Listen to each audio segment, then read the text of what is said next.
The Nintendo Switch.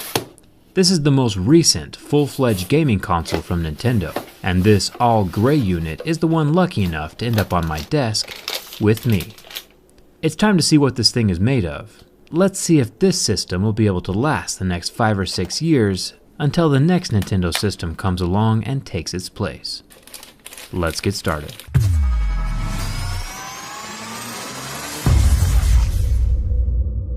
Now, normally I test cell phones, but this device is meant to be portable, which means it's fair game for my durability tests. I think it's better that I test the durability of a device on purpose, so you won't have to find out on accident. I'll tell you what to avoid and what to watch out for. I always start my durability test with a scratch test on the screen. I use a set of Mohs hardness picks that tell me what the screen is made of.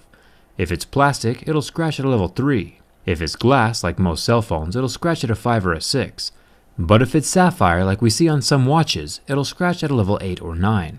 And if Nintendo made their screen out of diamonds, well, it'll scratch at a level 10. Unfortunately for us though, this Switch isn't made out of diamonds. It's actually plastic, and it scratches at a level 3. Most smartphones have a glass screen because cell phones are designed to be constantly rubbing around in your pocket all the time. I assume Nintendo decided to use a plastic screen because A, it's cheaper, B, it's not in your pocket all the time, and C, this is a family console, played mostly by kids, and kids at heart, and a plastic screen definitely won't ever get cracked if it's accidentally dropped. Glass would. So it's a valid, cost-effective trade-off, and in this case I'm okay with plastic. But as you can see from my key marks, it will get scratched up if you just toss it in your backpack or purse. So a screen protector or case is definitely a good idea. I'll link some good screen protectors in the video description. On either side of the device, we have what Nintendo is calling the Joy-Con controllers. And we can tell by the sound of my razor blade that these are made out of plastic. The Joy-Con joystick has a super thick rubber coating around the top.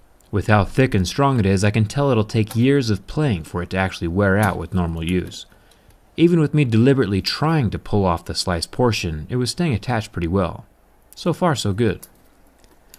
Here's something I thought was really cool. The top buttons are made of plastic as well, but if you look close, you can see that the letters on these buttons are not printed or screened into place. They are literally injected all the way through the button. So for you die-hard gamers out there that have had letters rub off on your keyboard or joysticks with time, that will literally never happen on this Nintendo Switch because the letters are the button. Thumbs up for that. Along the top of the Switch, near the headphone jack, we still have a solid plastic exterior layer. And even along the back of the device, there is no ear-splitting sound of metal on metal when I carve into the Switch body. If you're one of the few who recognize this symbol, leave a comment and tell me where it's from. It has to do with the Force, and I'm not talking Star Wars. There are a pair of symmetrical vents at the bottom of the device which are probably for the stereo speakers, or heat dissipation. We'll find out for sure when I do my full teardown.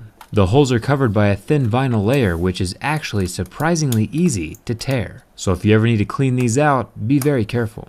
The kickstand is also made from plastic. Its attachment to the Nintendo Switch is pretty weak sauce. My first time opening it up and it popped right off. The good news though is that it pops right back into place very easy, over and over again. I did this several times to make sure that it was still solid, and it didn't get any weaker with each removal. So it's probably designed this way, but that also makes it easy to lose as well. And, well, it covers the SD card slot, so try to keep track of it. It is important. I know a few of you have already thought, well, I'll just cover up all that plastic with a skin. Well, Dbrand, a company that makes protective skins, said that this particular plastic that is being used on the Switch is not compatible with skins. The plastic gets physically destroyed by the skin, which is pretty odd. So you should probably avoid putting a skin on it for now, and just use a case or a sheath instead. Now normally I'm able to tell what kind of display a device has by applying a little bit of heat. An IPS display turns off, AMOLED burns white, but the thick plastic layer over this 720p Nintendo Switch display is super thick, and it never let the heat reach the actual display. The exterior plastic did reach its melting point after about 15 seconds though. Link wasn't too happy with me. But everything still functions 100% so far. Even if the screen were to break, it should still be able to output to a TV like any normal console would with this docking station. The dock allows the Switch to play on your TV at 1080p, which is a bit higher resolution than the built-in screen. That screen is 720. Just slide it in and the USB-C allows it to dock immediately. There is one large flaw with this dock though, and that's the large plastic runners inside the docking station that press right up against the screen. So every single time you dock your console, the dock will rub up against the sides of your display. Plastic on plastic can still cause damage or scrapes to the screen, and there already has been reports of scratched screens. Luckily it's not on the visible part of the display, just that thick black bezel between the display and the side controllers. So it's not that big of a deal if it does get scratched, but once again, a thin screen protector would solve this issue 100%. I would say a screen protector is pretty mandatory on this console. Remember, I'll have some linked in the video description. As you know, the Switch is pretty modular. You can play with little joystick niblets attached to the screen like you've seen me doing, or you can pull them off and play with them detached. The third way you can use them is to attach them to this little grip. That turns both niblets into one large handheld controller. The new symbol I just drew is a bit more difficult, so let me know in the comments if you know where this one's from. Muggles probably won't understand. After joining the Joy-Con controllers into the Joy-Con grip, I can give it the initial stress test. A basic flex in all directions reveals that it's pretty darn sturdy for being a bunch of plastic parts stuck together with little thin rails. I don't see any immediate failure points on this controller unless you are intentionally trying to break it. Everything is still totally functional so far. One interesting thing about the controllers is the little LED light built on the inside. When you slide the controller into the grip, it transfers the light upward, shining out of the grip itself. This is done with little tiny mirrors inside of the controller handle. You can see what I mean when I shine the LED flash from my phone into the mirrors. It still transfers the light straight up and out of the grip. Interesting stuff. We saw the same feature in the GoPro 5 when I tore that down. Now the rail on this Joy-Con controller is made out of plastic, which at first I thought was a bad design.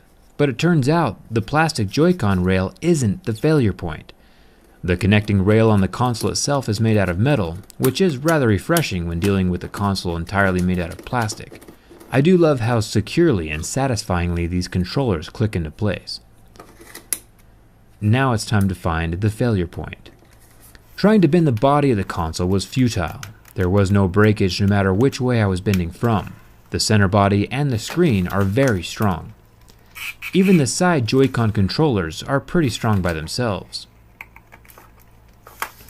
It would be very difficult to break one of these off on accident, but with enough deliberate force, I was able to snap off one side. The interesting part though was that the failure point wasn't the plastic rail or the metal rail. I'll show you what broke in a second. The important thing is that the console is still working completely, which is good, obviously. The part that broke were the 4 screws holding the metal rail into the Switch body. The rail itself is fine, the screws are fine, but the inferior metal holding the screws to the body of the Switch ripped right out. Definitely not what I was expecting to happen. I'm pretty sure that the wire at the bottom of this rail is what charges the Joy-Con, so the side rail definitely is important. Luckily mine is still connected and that wire didn't rip. For the most part, I would classify this portable console as durable.